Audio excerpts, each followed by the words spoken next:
คือว่าทั้งแม่คำต้านนี่พี่น้องเลยบ่ได้ซื้อเลขเนาะแต่ว่าถูกเลขบ่ได้ซื้อเลขก็ถูกเลขก็บ่ฮู้แหละลูกเอ้ย ฮะ ก็บ่ฮู้เลขอีสังถึกบ่ได้ซื้อเลขก็ถึกเลขสาธุ หึ บ่ได้ซื้อเลขก็ถึกเลขสาธุอ่ะ สิดีใจบ่เขาเว้าอีหลีถูกเลขนี่ ดีใจ ฮะ ดีใจ บ่ โดย เลขนี่แบบว่าคิดเบิ่งคักๆดู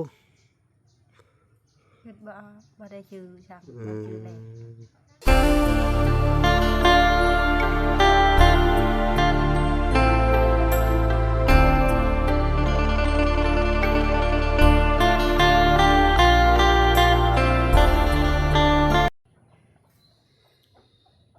อ้าวโอเคพี่น้องเอ้ยเนาะกราบสบายดีพ่อแม่พี่น้องเนาะเบิดสู่คู่สู่คนพี่น้องเอ้ยเนาะก็ยินดีเข้าสู่ช่อง YouTube เป่าละสายบุญคุณธรรมคือเก่าพี่น้องเอ้ยเส้นเก่าเส้นเคยพี่น้องทักทายสบายดี FC ทางฝั่งไทยและ FC ทางฝั่งลาวและ FC ทางต่างประเทศนำเด้อพี่น้องเอ้ยเนาะที่รับชมเบาละอยู่พี่น้องเอ้ยเนาะเอ้ามื้อนี้กะทางเวลากะสิมาอัปเดตแล้วก็มาแสดงความยินดีนำทางครอบครัวแม่คำตาเนาะน้องแน่นหนาพี่น้องเอ้ยเนาะวันนี้ก็เดินทางมาฮอดเฮือนซานเพิ่นละพี่น้องเอ้ยโอ้พุ่นเพิ่นเฮ็ดหยังอยู่เนาะไล่เป็ดไล่ไก่อยู่เนาะ ไปขึ้นเพื่อน ไก่ขึ้นเฮือนอ๋อสบายดีอ่าเป็นจังไดมื้อนี้บ่ได้แกะมาคงมาคามบ่บ่ก็ อืม ยังเวียกยังไปซอยดองเพิ่น โอ้ไปซอยดอง โดย ซอยดองอยู่ไสน่ะ ในบ้านนี่แหละ เขาใจกันดองอยู่เลย โดยไปซอยเวียกเพิ่นแล้วบ่ได้แกะมื้อนี้ มื้อใดเขากินมื้ออื่น มื้ออื่น เหมาะเฮือนหลังใด นี่เฮือนลังทิศเฮือนคณะชาวนี่ โอ้ บางคนหลายๆมึงนึงนี่แหละ อือฮึเพิ่นสิกินดองเนาะ โดย โดยโอ้ แล้วเพิ่นมาบอก มาบอก มา ครับ ขอไปซอยเวียกกับไป โดยอ๋อมีงานบ่ดองวันนี้มีด บ่ อก เห็นตู่บ่เห็นอีหยังคือสิบ่มีแล้ โอ้ วข้อยก็บ่ฮู้ เพิ่นจัดธรรมดาเนาะ ธรรมดา ต้องมีตู้มีตี้เนาะ บ่ค่อยสิไปอีหยัง อื เพิ่น ม มาขอ งั้นน่าไปซะ3มื้อนี่ นั่นนาไปซอยดองนั่นแหละไปซอยเวียกนั่นแหละ ซอยเรียกคือกันเนาะ โดย เราเบิดครอบครัวเนาะ โดย มีอยู่บ่เงินซอยดองค่ะ บ่มีซอยแพร่ ซอยแพ แพร่สิ้น โอ้บ่มีเนาะซอยพงซอยแพเนาะ เงินก็มีคือกันแพง อันน่ะ มาเฮาบ่มีเลยซอย ซอยเป็นแพเนาะ โดย ปกติเขาซอยเพิ่นนี่พี่น้องนี่ซอยหลายบ่ซอยดองเขาน่ะ สิ้นพื้นหนึงแพรว่าหนึง อืม เงิน20,000 เงิน20,000 บัดเขาซอยเฮากัน แล้วเขาซอยก็คือกันอีก โดย อืม เราก็เบิ่งตามบัญชีเฮาซอยเขานะ เขาจดไว้อีก จด อืจดไว้เนาะ โดย ตามบัญชีเนาะ โดย เขามาซอยเฮาเขาก็ซอยสาวเฮาซอยเนาะ โดย ถ้าเฮาไปซอยมือเปล่าเด้อซะ มือเปล่าก็บ่มี ถ้ามือเปล่าเขาก็บ่กล้าไปนี่บ่เลย ว่าเขาก็บ่ไปแล้ว บ่แล้วมันบ่มีเด้ซะเฮาไปซอยเรือซอยแห้งซื้อบ่ได้บ่ ซอยแหงชื่อๆบ่ได้แล้วแอมบ่สวย อ้าวถ้าเขาสิบอกว่าบ่มีเลยเป็ดไก่เขาก็บ่มีคือเจ้าว่าสิเด้ บ่มีก็ให้ได้บ่มีก็จำเป็น ขายเฮือนบ่ใส่ บ่มีก็จำเป็น จำเป็นแบบได้ไปยืม ยืมของหมู่แล้วก็ได้ก็เอาแทน โอ้ดองน่ะสำคัญที่สุดเลยเนาะ สำคัญน่ะสำคัญ โอ้ ดองกับเว้ารวมแล้วขออนุญาตคนตายคนมันตาย สำคัญที่สุดเนาะ คัน เขาต้องช่วยเหลือซึ่งกันและกันอีหยังประมาณนี้เนาะ ครับเพื่อ ถ้าบ่มีละ อนาคต ถ้าบ่มีอีหลีหลอนี่มี1,000กีบนี่เขาสิว่าจังได๋ ก็บ่มีก็ย้ายได้ไปช่วยให้งานเฮาบ่มี ยังได้อยู่เนาะบ่มีอีหลีหลอนี่นะ ได้ นกคืออย่างเขาสิไปยืมไผเขาก็บ่ให้แล้วอีหยังประมาณคือความคนทุกข์คน เพิ่ ยาก ก็บ่ให้ก็เอาก็ช่วยแต่ให้งานนั่นแหละ เนาะ มีเงิน10,000ก็เขาช่วยมีแต่ได้ อื ก็ช่วย ก็แล้วซะเนาะ แม่น ก็สิก็โอเคอยู่ซะบ่มีหยังก็ซอยได้อยู่เนาะ ได้คัน อืม บ่ได้ก็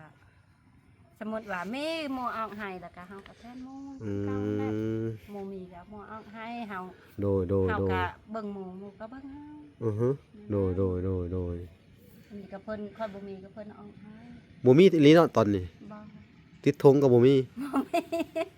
บ่มีบ่อยากว่า 20,000ก็บ่มี แม่10,000ขายมะขามเช้า โอ้ นี้ก็ปันกัน ปันกับแนนา แม่น ได้ผู้เท่าไดขายข้าว เป็นน้ำไปเสียค่ะเพิ่นรับอันไปเซ็งกันได้ โอ้ขายข้าวโรงเรียนเนาะ โดย โอ้ เราเรียน100,000 100,000 แล้วยังเงิน20,000และปันกันผู้10,000 ปันกับผู้ละ10,000นึง โดย เหลือก้อนสุดท้ายเลยเนาะ กับวันสุดท้าย โอ้ ตะกี้ก็แม่หักกะเพิ่นไปเซ็งหมด300,000 โอ้ แล้วมัน เนาะ บ่พอหมด200,000แล้วบ่พอแล้ว อืม ค่อยไปรับเอาเงินในบ้านนี่เมียในบ้านนี่ อือฮึ แล้วก็ขายมะขามเช้านี้ก็ไปเสียเพิ่น โดยเนาะ คันเฮาบ่เสียแหละคณะเฮาบัดบ่หันรับอีก อืมบ่มีเงินคำพี่น้องเอ้ยลำบากหลายเนาะ บ้า อืม ก็หาในนั้นแหละ มื้อนี้ฮะฮู้บ่ข่อยมาหยังมื้อนี้ฮู้บ่ บ่ฮู้ ฮะ บ่ฮู้ บ่ฮู้เลย บ่ อืพี่น้องเอ้ย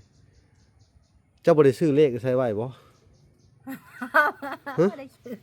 บ่ได้ซื้อเนาะ บ่ โอ้ยันว่าไปซื้อเลขซื้อหยังไว้เนาะ บ่ แต่อันน่ะเขาว่าอันน่ะเจ้าซื้อเลขเด้แม่นบ่เจ้าซื้อไว้นำไผบ่ บ่จัก บ่เคยซื้อจักเทื่อเนาะ บ่คยซื้อบ่จัก บ่มีเงินเนาะ บ่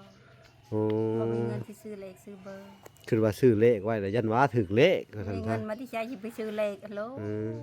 ยันว่าถึกเลขเนาะ เงินตาม10ชาวๆห้านชื่อๆเสียซ้ำเอาบุญบ่มี บ่มีเนาะมีแต่ซ้ำแม่นนี่ โด เนาะ ย แสดงว่าบ่ได้ซื้อเลขบ่ได้ซื้อหยังเนาะ บ่ได้ซื้ออีก อื นั่นก็ ม มีแต่บุญสร้างแบบนี้แหละ อืม กับเสียเงินก็ซื้อเลย มีคนเคยติดหนี้เจ้าบ่แบบว่า ติดหนี้ดำคือติดหนี้ซ้ำคอยบ่แม่นแหละ ซำใด สิบเช้าๆหั่นแหละ โอ้มีเขายืมเจ้าสิเนาะ ยืมแล้วก็หมู่แทน อืมแท้แล้วไว้แล้วเนาะ แทนแล้วก็แล้ว โอ้ บ่มีไผดอก แสดงว่า แม่ อืม มีใครติดหนี้เฮาดอก เนาะแสดงว่าบ่ได้ซื้อเลขซื้อเบอร์ บ่ พี่ มี น้อง เงินเขาสิติดหนี้ บ่มีเงินเขาติดหนี้แสดงว่าบ่เคยให้ไผยืมจักเทื่อเนาะ แม่น สถานการณ์พี่น้องเอ้ยคือว่าทั้งแม่คำต้านนี่พี่น้องเลย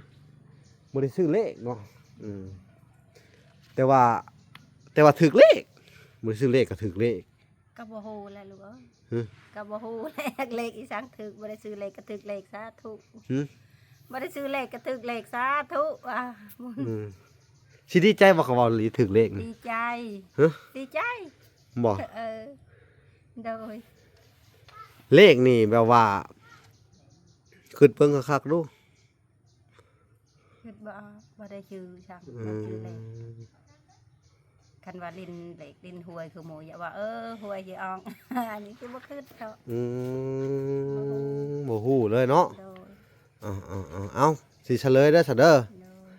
เจ้าถึกเลขอัน USA โดย ถึกเลขอเมริกา โดยสาธุจ้ะ นะ สาธุ ขึ้นออกอยู่บ่ขึ้นออกอยู่บ่อะไรขึ้นบ่ออกเนาะขึ้นบ่ออกอ่ะเอ้ากะเป็นนั่นของขวัญปีใหม่เด้อ สาธุ ขึ้นออกอยู่บ่ไผเฮ็ดหยังให้เจ้าอยู่นี่นี่ แม่ตู้ เออโดยเฮ็ดหยังให้แม่ตู้ เลือดไทย โอเคสนะเนาะ โดย ก็เป็นเงินของทางแม่ตู้เด้อ โดย เพิ่นฝากมาให้ของขวัญปีใหม่เด้อ โดยสาธุ ของขวัญปีใหม่เนาะ โดย อันนี้กับปีใหม่นี่ก็ผ่านไปไวเติบพี่น้องเอ้ยนี่ก็วันที่16แล้วเนาะ โดย วันที่16แล้วมื้อนี้กับพี่น้องเอ้ยเนาะ เจ็ด 17นะโอ้ไวเลยเด้ปีใหม่ผ่านไปไวเนาะ โดย อือเอ้าเพิ่นฝากมาให้ส่งท้ายเนาะ โดย ปีใหม่ แต่ว่ามันก็เลยปีใหม่ไปแล้วบ่เป็นหยังเนาะมันก็ยังมีกลินอายปีใหม่อยู่เนาะ โดยสาธุ ดีใจหลายติ ดีใจ ฮู้ว่าเท่าไหร่ บ่ฮู้ เออ บ่ฮู้ เอ้า กะหลายเติบพุ่นแหล้วเนาะ ลาดีบ่ หลายหั้นแล้ว โอ้ อืมอ่า สาธุ คือว่าเจ้าอยากได้อันน่ะมองบ่หรืออยากได้แฮ ได้ ได้แม่ได้อยากได้แห่กับแยง สนะ ดักก่อน โอเคฉะนั้น โดย พ่อเหลืออยู่ดอกใครว่า โดย เนาะ มองคอยบ้านเอาคอยไป เอาสะดาวเอาแฮเด้อไปต่อเติมเด้อ แฮโดย โอเคลงมือหากินเนาะ หน่อยมองเกียวตีน อันน่ะล้านหนึ่งหลายบ่ ได้ได้แล้วเฮาบ่เคยได้เงินก็ได้ เอ้าล้านหนึ่งเด้อซะเด้อ โดย เป็นน้ำจิตน้ำใจจากทางแม่ตู้เด้อ โดย เป็นกระผากมาให้พี่น้องเอ้ยผากมาให้ทั้งอันแม่คำตาพี่น้องเอ้ยน้องแนนนาพี่น้องเอ้ยเป็นกำลังใจให้เด้อเพิ่นว่าของขวัญปีใหม่เด้อเพิ่นว่าเอาให้ทั้งบ่แม่นเพิ่นที่ว่าให้ตั้งแต่อันเจ้าได้เพิ่นก็ให้ทั้งแต่ครอบครัวน้องลินดาแล้วก็ลุงเพิ่น โดย ลินดานี่ขึ้นเฮือนใหม่ก็ล้านหนึงเนาะ โดย แล้วก็อันลุงเพิ่นก็ล้านหนึง ขึ้น เนาะ บ่ มื้อวันจันทร์เด้อ โดย แล้วก็พอแหล่งก็ล้านหนึง โดย เจ้าก็ล้านหนึงเนาะ บ่แก้วก็ล้านหนึงเนาะ โดยแต่ใดก็เอา ผู้ที่5ล้านเต็มๆเลยเพิ่นช่วยเหลือมานี่เด้อ โดย เอ้าดีใจบ่ ดีใจลูก พี่น้องเอ้ยมื้อนี้มาแหลก มื้อนี้อันน่ะมาเลาะอันเอาเงินค่าเลขให้เขาพี่น้องเอ้ยมื้อนี้ป้าฮอบทีบเลยเนาะ พี่น้องเอ้ยสิได้ให้เพิ่นเลยเนาะทั้งแม่นคำตาเนาะแม่น้องแอนนาเอ้า ใจ โดยนับเบิ่งดูหน่อยโอ้ดีใจเลยไปซื้อเด้อมอง ดีใจ ซื้อเด้อแยง ซื้อแล้ว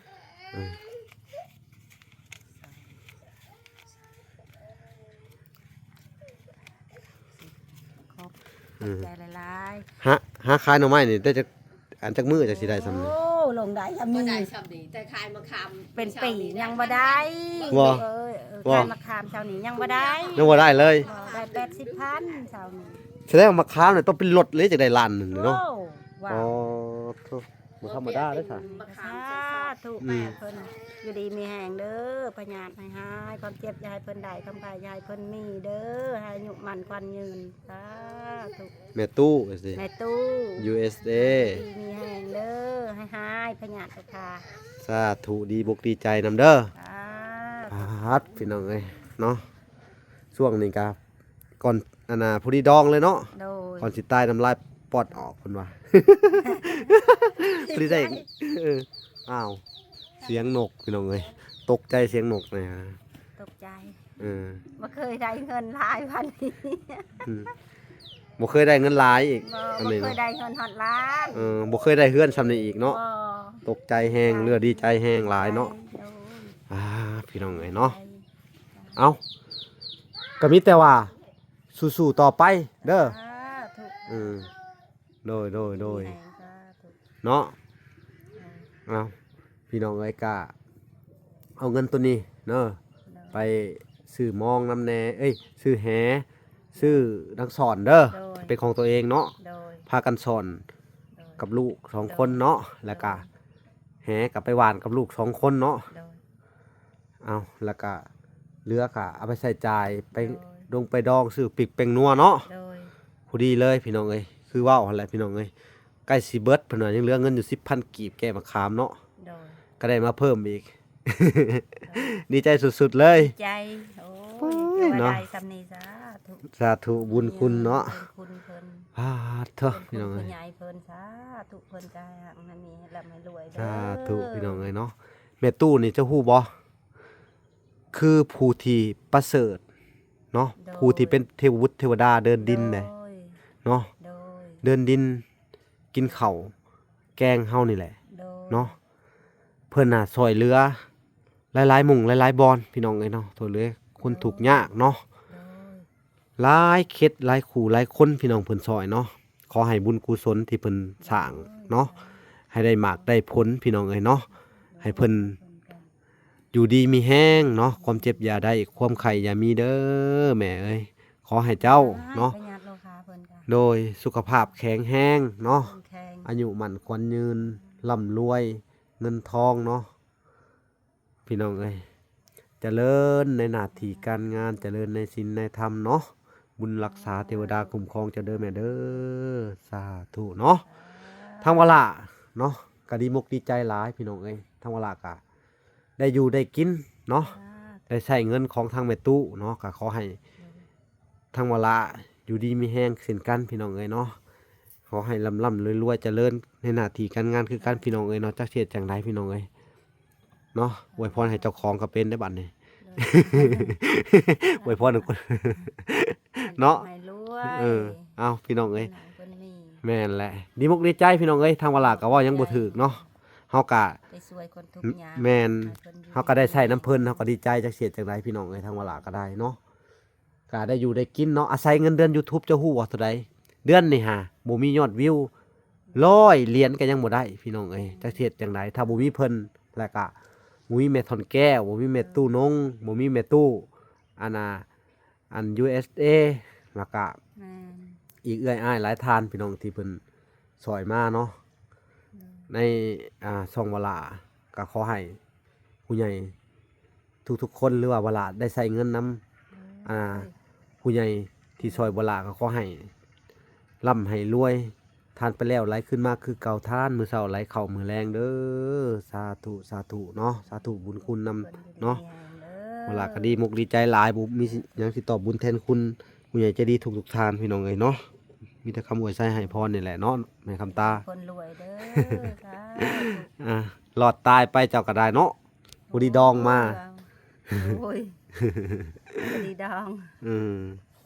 เอาพี่น้องเอ้ยใส่เงินเพิ่นให้เป็นประโยชน์เด้อโดยเนาะเอาพี่น้องเอ้ยนี่แหละคลิปนี้ก็บ่มีหยังหลายพี่น้องเอ้ยเนาะก็ได้มามอบเงินมอบคำให้ทั้งแม่คำตาน้องนั้นนาพี่น้องเอ้ยเนาะหลังจากที่ช่วยเหลือไปแล้ว แต่เพิ่นก็ยังบ่ปะบ่ทิ่มเนาะพี่น้องเพิ่นก็ว่า ถึงแม้ที่อันน่ะบ่หลายสำหรับเพิ่นแต่ว่าสำหรับทางบ่ล่าแล้วก็แม่คำตาเป็นเงินที่หลายมหาศาลพู้นแหละเนาะพี่น้องเนาะ เอา